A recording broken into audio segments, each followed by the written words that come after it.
SR রান্নাবান্নায় তোমাদের সকলকে স্বাগত জানিয়ে চলে এলাম নতুন একটি রান্না করে দেখাবো পাবদা মাছের রসা। প্রথমে তার জন্য কয়েকটা পাবদা মাছ নিয়ে তার মধ্যে নুন, হলুদ আর কাঁচা সর্ষের তেল দিয়ে একটু ম্যারিনেট করে নেব। তারপর ফ্রাইং প্যানে সর্ষের তেল দিয়ে এক এক করে ভেজে নেব।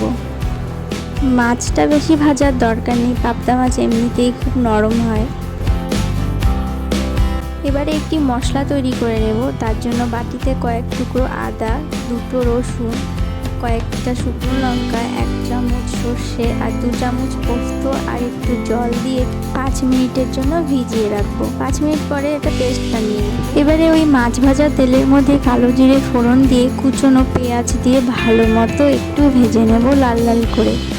মাছটা ভালো মতো ভাজা হয়ে গেলে যেই মশলার পেস্টটা তৈরি করেছিলাম সেটা দিয়ে দেব। আর দেব নুন আর হলুদ। এখানে আমি কালারের জন্য কাশ্মীরি রেড চিলি পাউডার ব্যবহার করেছি, এটা তোমরা স্কিপ করে যেতে পারো। এবারে 2 মিনিট কষিয়ে নিয়ে এর মধ্যে আমি একটা টমেটো পেস্ট দিয়ে দেব। টমেটো পেস্টটা দেওয়ার পরে এটা বেশ কিছুক্ষণ ধরে নাড়াচাড়া করে একদম লো ফ্লেমে কষিয়ে নেব।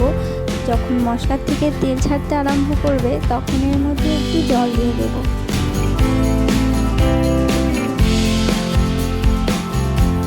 এখানে তেল ছেড়ে দিয়েছে তাই আমি এখন একটু জল দিয়ে দিলাম। বেশি জল ব্যবহার করার দরকার নেই। এবারে ঝোলটা ফুটে এলে এর মধ্যে আমি এক এক করে পাবদা মাছগুলো দিয়ে দেব।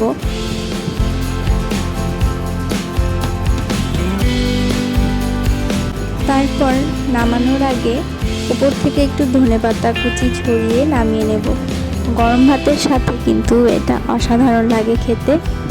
এবার বাড়িতে পাবদা মাছ নিয়ে এলে আমার এই রেসিপিটি অবশ্যই ট্রাই করো, গরম ভাতের সাথে জাস্ট জমে যাবে। তো ভিডিওটি ভালো লাগলে লাইক করে সাবস্ক্রাইব করে দিও। আজ তবে আসবো নতুন একটি দিনে নতুন রান্না নিয়ে।